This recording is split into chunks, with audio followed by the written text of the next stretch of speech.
A gente vai para uma pauta super legal. Você sabia que hoje é o Dia Internacional da Tireoide. Brinquei com a doutora Paula Pires, nossa endocrinologista, bem-vinda, que é a glândula dela favorita. E aí você já contou que é a maior glândula que a gente tem no nosso corpo, né, doutora? É, das glândulas que produzem hormônios, que a gente chama de glândulas endócrinas, é a maior. É a maior. E é tão pequenininha, né? Mas tão poderosa. Já tá lindo aqui, né, essa ilustração que a gente colocou. Antes da gente começar com o conteúdo todo da doutora, que tem aqui tudo muito legal. Aproveitem que ela é referência na área. A gente vai para um VT de abertura. Olha lá.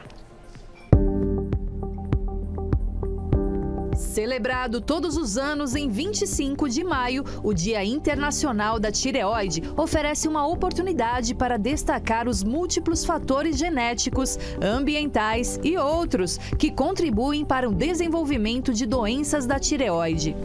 Segundo estimativas da Sociedade Brasileira de Endocrinologia e Metabologia, cerca de 60% da população sofre de algum problema relacionado à tireoide, mas apenas 5% dos casos apresentam algum risco para o paciente. Nódulos na tireoide são bastante comuns, mas, felizmente, entre 90% e 95% são benignos. Além disso, os cânceres de tireoide podem ser detectados precocemente e o sucesso do tratamento pode chegar a 97% dos casos. Mantenha sua rotina de exames e, se tiver sintomas de doença da tireoide, converse com seu médico, pois ele te ajudará a encontrar o melhor tratamento.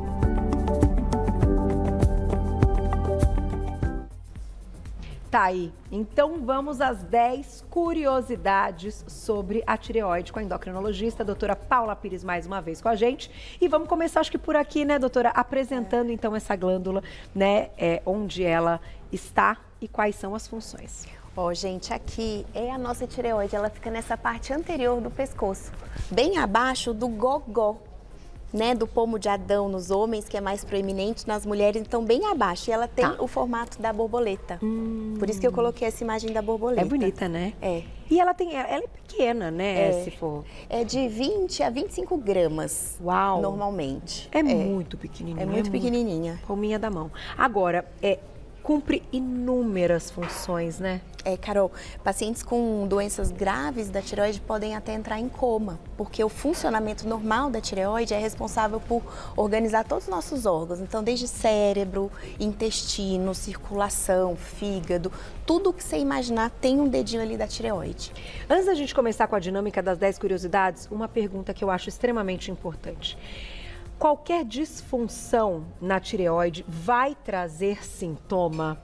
Ou tem alguma disfunção, algum problema que ela possa estar envolvida e que a gente não consegue perceber?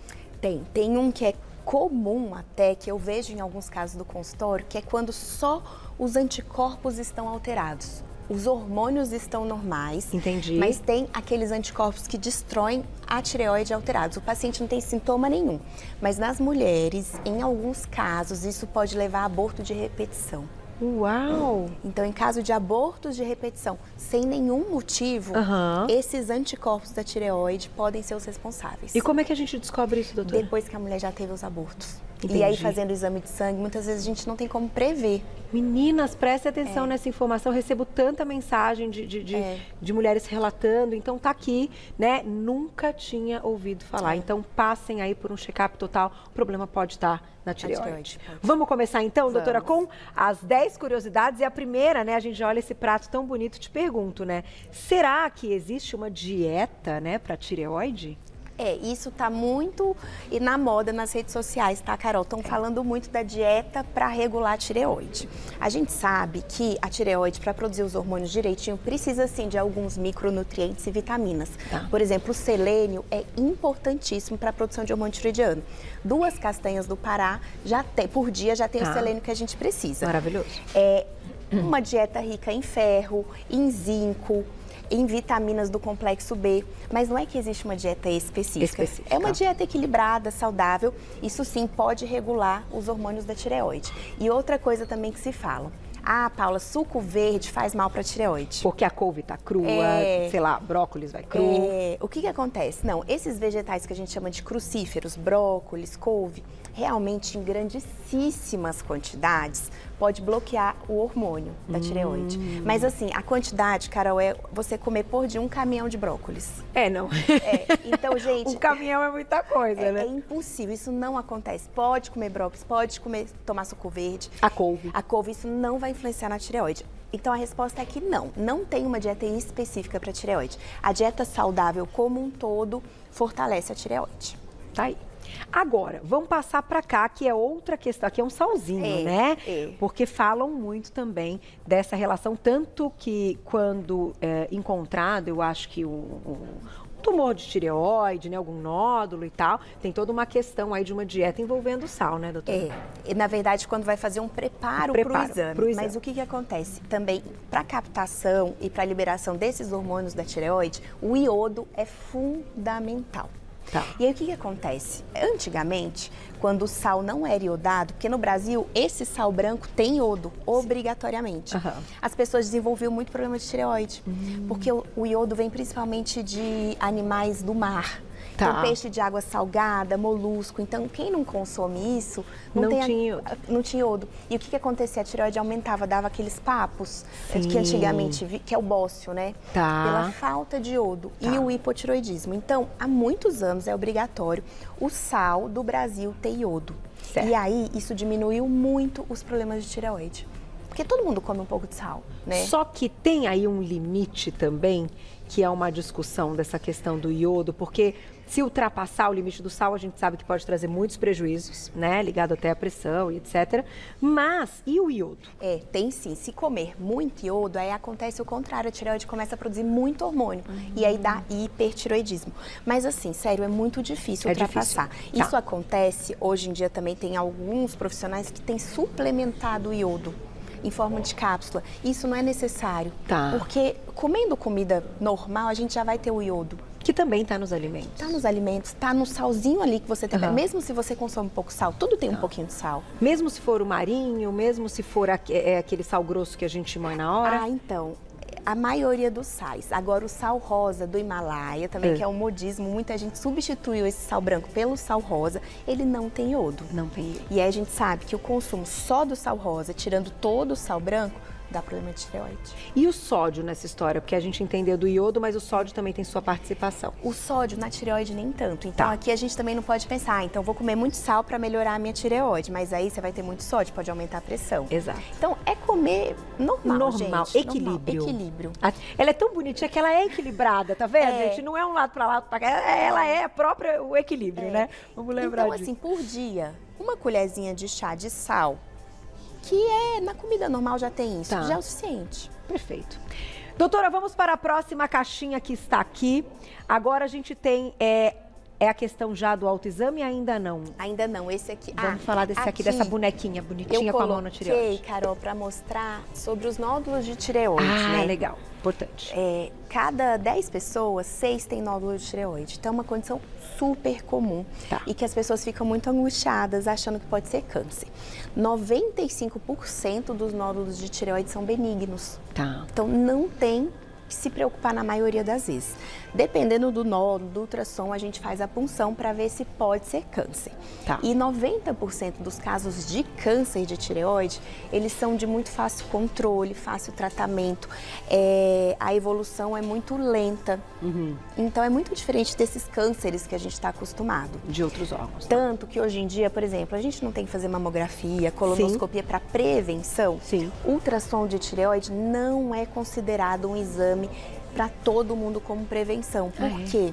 Como é um câncer mais lento, de melhor prognóstico, eles viram que rastrear todo mundo dá muito diagnóstico, faz muita punção desnecessária, às vezes retirada da tireoide sem precisar. E não diminui mortalidade a longo prazo, como no câncer de mama, que o diagnóstico precoce é muito importante. Mas pessoas que já têm casos na família, algumas questões, devem fazer ultrassom? Devem. Se já tem algum problema de tireoide, casos de câncer na família, aí sim. Mas não é todo mundo do mundo que precisa sair correndo e fazer um ultrassom de tireoide. Você vê, e é um exame simples, que também tem um custo baixo comparado com tantos outros, mas que nesse caso, então, como não a cada tão... 10 pessoas, 6 têm, o que tem acontecido? Muitas retiradas de tireoide sem motivo, achando que é câncer. Entendi. E aí no final, quando vai ver no microscópio, não era câncer. Entendi. Entendeu? Interessante a visão da doutora. É importante a gente ouvir aí a sua opinião, né? Como médica e clínica, né? Que pega realmente exames ali. Essa caixinha faz parte dessa ou essa daqui é mais uma curiosidade? Que eu não tô conseguindo... Essa é mais uma curiosidade. Esses aqui são os anticorpos. Ah, aqueles que você comentou. O que acontece? Qual que é a maior causa de doença na tireoide? É a tireoidite de Hashimoto. Certo. É um nome que eu acho que todo mundo já ouviu falar.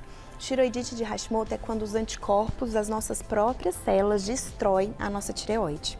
Então aqui eu represento esses anticorpos destruindo a tireoide. Autoimune. Autoimune.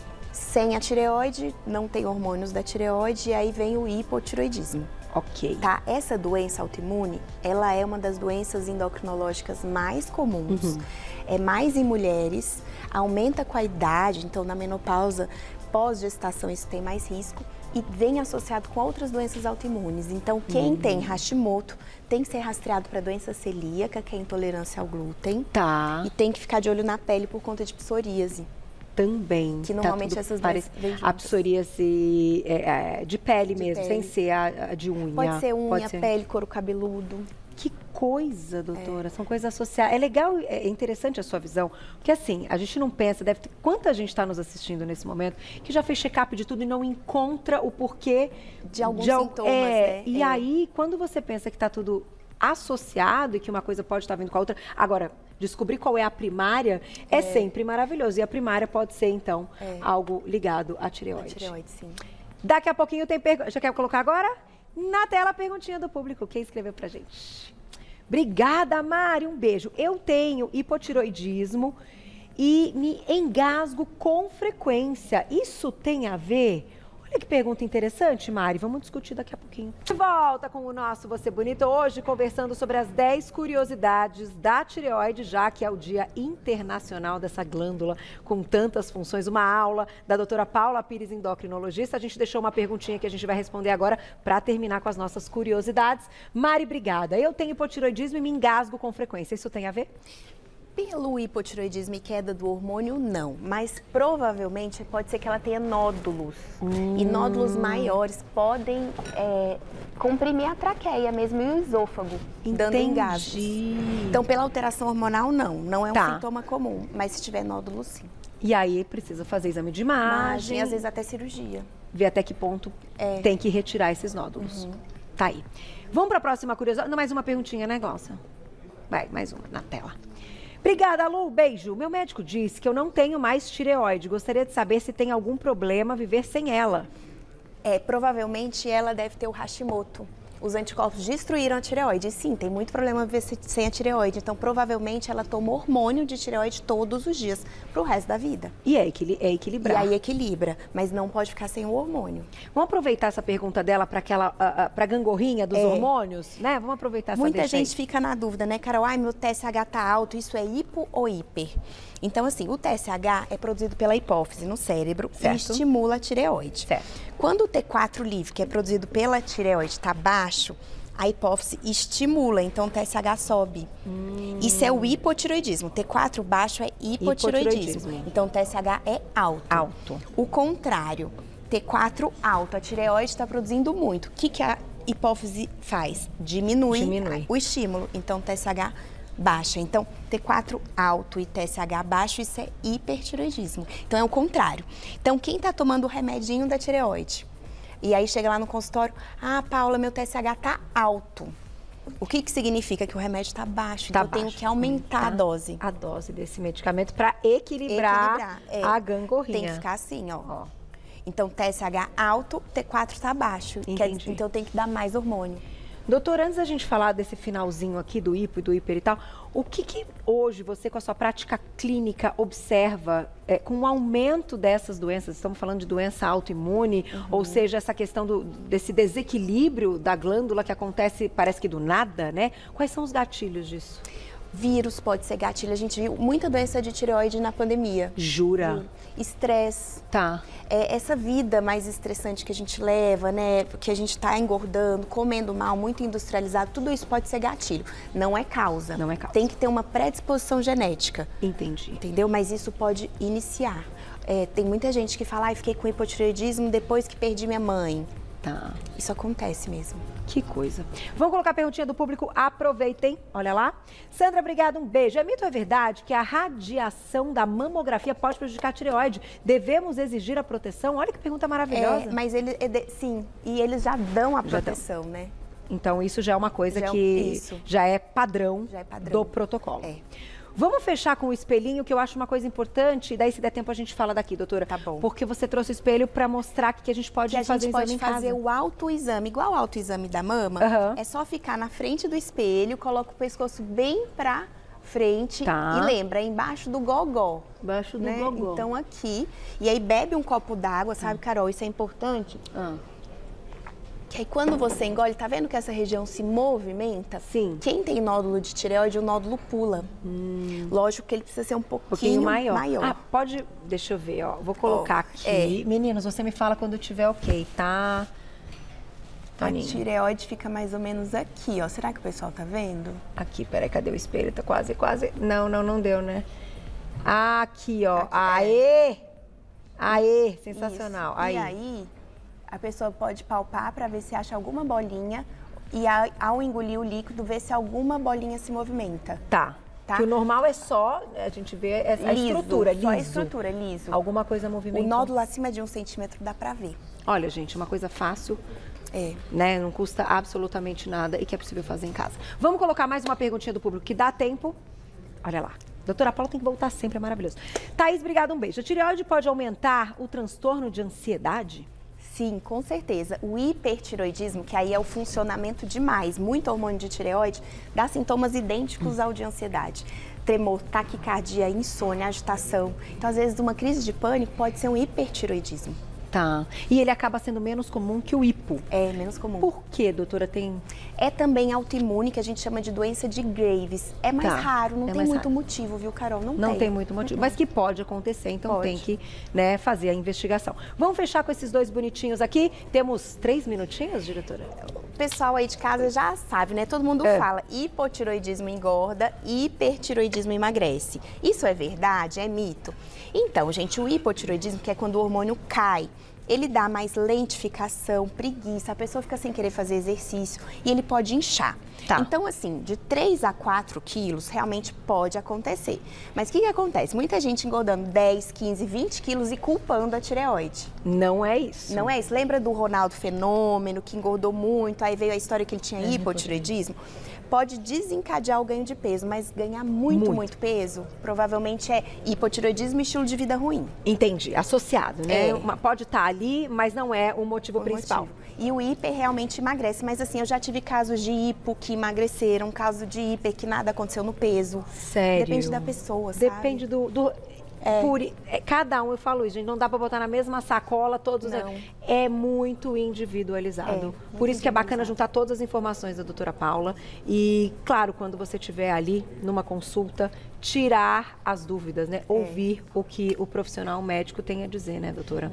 E no final a gente te agradece, claro que ela volta, até porque quando a gente fala de tireoide, a gente sabe que é comum, mas que sempre tem informação. E eu já adorei que você falou do abortos de repetição, que pode ter uma associação com a tireoide. Meninas, façam esses testes. E a gente tem mais alguns minutinhos, alguns segundinhos, se você quiser dar um final aí desse dia especial.